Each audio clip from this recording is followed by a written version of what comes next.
Hey everyone, welcome back to a new video. Before we get into the stories, I wanted to say I'm sorry that I didn't get this video out yesterday. I meant to post this video yesterday, but I had a bit of a rough day, so I wasn't able to work on anything.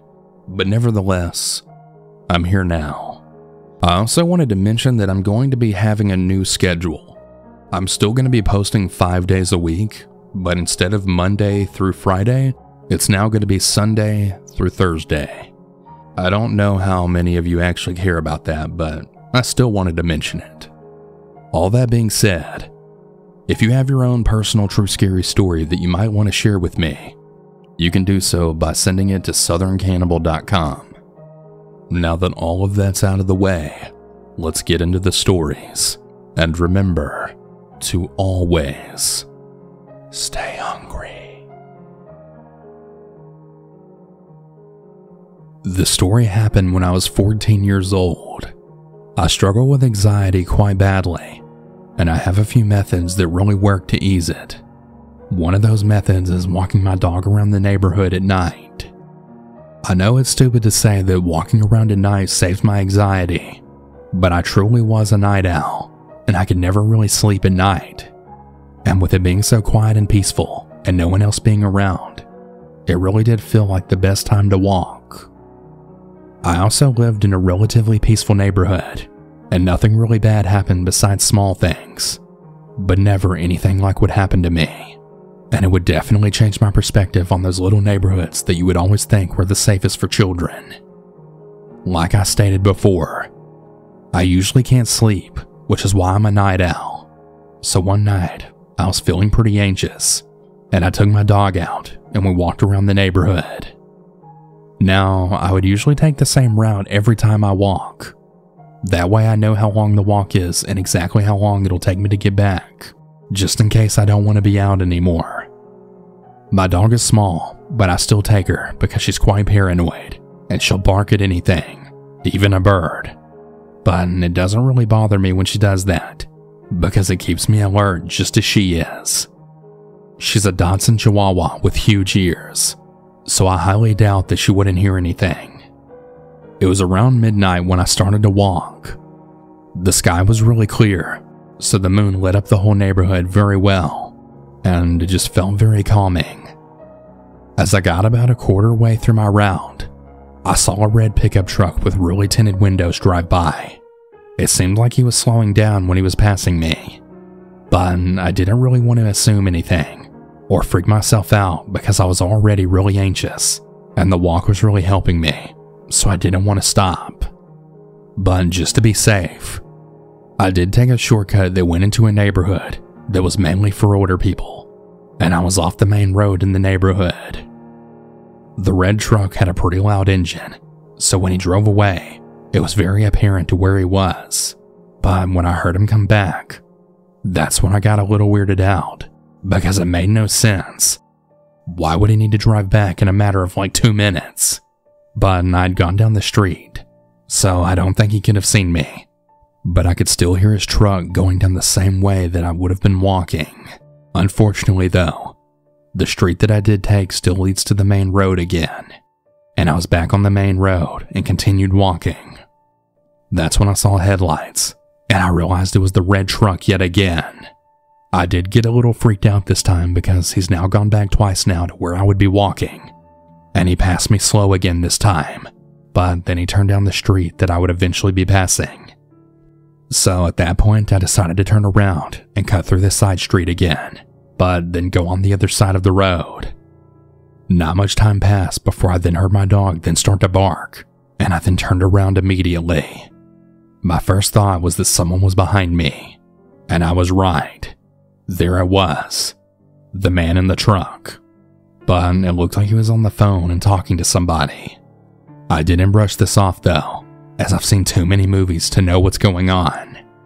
My first thought was that was the guy from the truck, and I didn't care that he was on the phone, and I made a straight sprint to get away from him. That's when I then heard him yell, "Oh fuck, she's running!" And he then started chasing after me.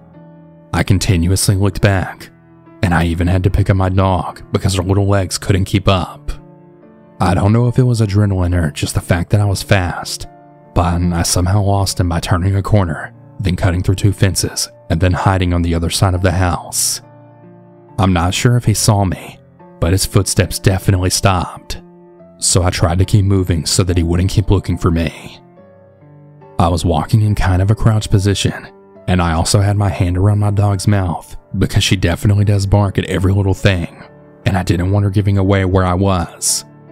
After like 5 minutes of moving around, I decided to stay in one spot because I couldn't hear him moving at all anymore, and I didn't want to end up bumping into him, so I stayed by another fence. I sat there for like 10 minutes, and my dog was getting restless, and I couldn't hear anything, so I decided to start heading towards the front of the house where I was hiding by to see if there was anybody on the sidewalk or on the street. I didn't end up seeing anyone, so I decided to sprint back towards my house, but I didn't stay on the sidewalk. I was cutting through yards.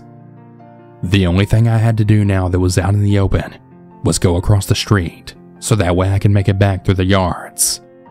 At one point though, I definitely heard the truck engine again, so he must have gotten back in his truck to look for me. I had to stop where I was and hide by the fence again, and he actually drove down the street because I could see his headlights and hear his truck. I continued to sprint through the yards until I made it on my street, and then I had to sprint down the sidewalk. That's when I finally busted through the front door. I was crying and out of breath and woke up my mom. She was really angry at me for waking her up, but once I finally told her, she ended up calling the cops and gave a description to them. They said they would patrol the area, but nothing was ever heard about the situation or if the guy got caught or anything. Needless to say, I never took a walk at night again, and every time a red truck passes, I always get very bad shivers down my spine. I met this guy from work last year around September. At first I wasn't really attracted to him, but I always saw him at work and he was very persistent. We also rode the bus together, so he was hard to avoid. He was very charming and funny, so at some point, maybe October or November, we started seeing each other. Now, the first thing he said to me when we met was that he was going to put a baby in me. And that honestly should have been a red flag considering we had just met, but I just took it as a joke. In the beginning, we talked on the phone every day and spent a lot of time together. Then out of nowhere, he just changed. He would lose contact for days and then pop back up like nothing ever happened. Sometimes we would come to work together because he stayed over at my house. Then he would completely ignore me on our break, purposely trying to piss me off. I know he was gaslighting me, but at the same time, I was so confused and angry. Then he would call me after work like nothing ever happened. He also became very disrespectful and controlling, which I mentioned to him numerous times. Well, anyways, around June of this year, I ended things because I was in a really toxic situation. Since then, he showed up at my house unannounced at least 3 times. He calls me repeatedly. He's even changed his number or called me from other people's phones. Sometimes he stops contacting me for a couple of weeks, and then he pops right back up. Mind you, I made it clear that I was no longer interested. I don't answer when he calls, and I don't let him in when he shows up. One time he stayed outside my house for about 3 hours, pounding on my door and calling my phone, yelling and threatening to break the door down. That day I did reply to his text because he told me he was coming, so I lied and I said I wasn't home. He came anyway, and when he saw that my light was on, he knew I was home. I think after he stopped knocking, he had actually sat in his car outside my home for about an hour before he finally left. The most recent incident was yesterday. I was at the casino celebrating my mom's birthday, and he called me. I told him I wasn't home at the time and hung up, then put my phone down. I ended up staying overnight at the casino. Well, when I got home, I checked my texts and he'd shown up to my house yet again and was waiting for me to come home as if I told him to come there. Maybe I should block him, but I'm kind of afraid that he'll still show up. and I think I need to be aware if he does.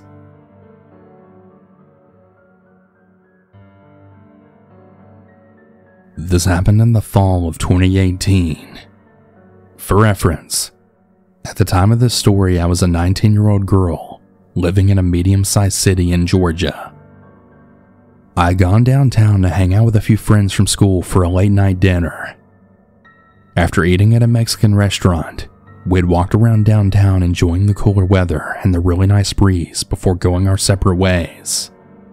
This was around 11 p.m. at night. My friends had all driven together and had parked real close to where we had dinner, but since I had arrived later than them, I had a hard time finding parking, so I had to park at a parking garage around a half a mile away.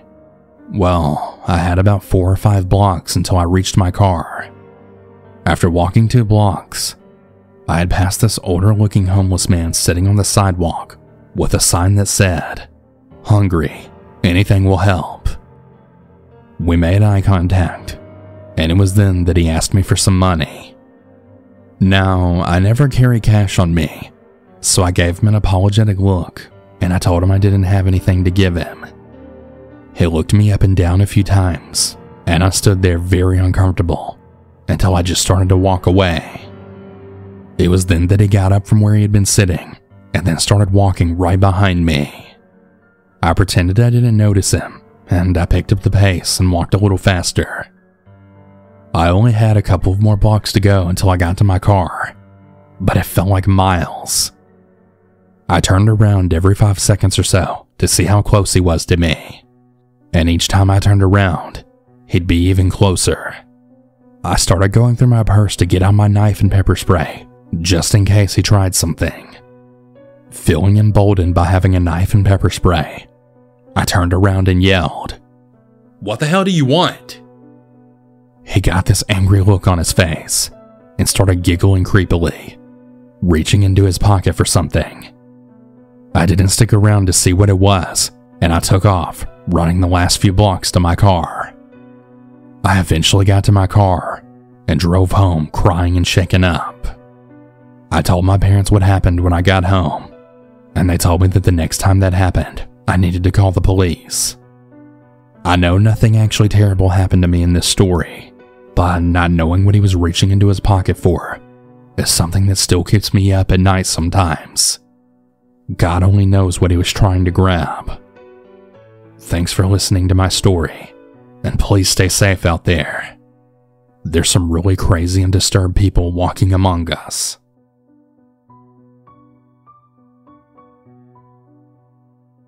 This story goes way back to 1998 when I was 16 years old.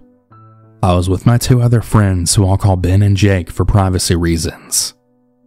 So it was a late summer evening on a Saturday, and I was sitting in my room listening to some 80s rock, as teenagers back then would do. I got bored after some time, and I went outside to meet Ben and Jake. We were chilling in Ben's garage for a while, and drinking beer and smoking some pot.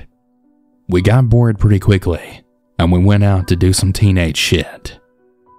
I remember that we were walking down this narrow path by the woods and down towards a lake. Back in the late 90s, there was a popular hangout spot for teenagers there, so we were hoping to see some other kids there. When we arrived there, though, there was no one there except the sounds of the crickets out in the tall grass. We sat for a while on a bench and just talked for about 15 minutes when Jake wanted to go to an old fishing hut out by the lake. We all agreed on going inside and exploring it, and we entered the hut. While Jake and Ben were walking around and breaking shit, I couldn't shake the feeling of being watched. We went upstairs and there was an old wooden boat lying there with a fishing net over it. We were kind of checking it out when, all of a sudden, we heard the wooden door to the hut then creak open. We could hear heavy footsteps entering down below, followed by heavy breathing. We all just stopped dead in our tracks and almost held our breaths. There was a 5-second break that felt like an eternity, when suddenly a man then spoke in a drunken voice. "Hey, I know you're here. Come out, wherever you are, you little brats." The heavy footsteps started to walk towards the stairs as the old floor creaked underneath. Jake went inside the wooden boat, and the rest of us followed. We put the fishing net over our heads and didn't move. The man arrived upstairs, and we could hear him stumbling around. I can hear you. We were sitting dead still, but I could feel the fear in all of us.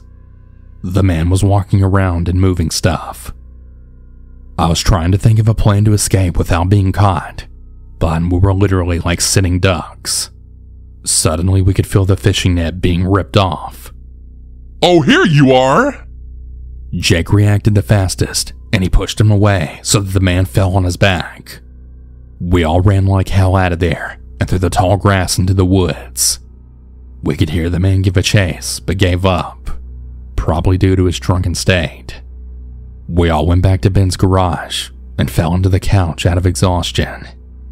Jake then told us that the man had apparently dropped a knife when he fell onto the floor. We all just sat in shock for the rest of the night. To this day, I can't help myself but wonder what would have actually happened to us if Jake didn't push that man.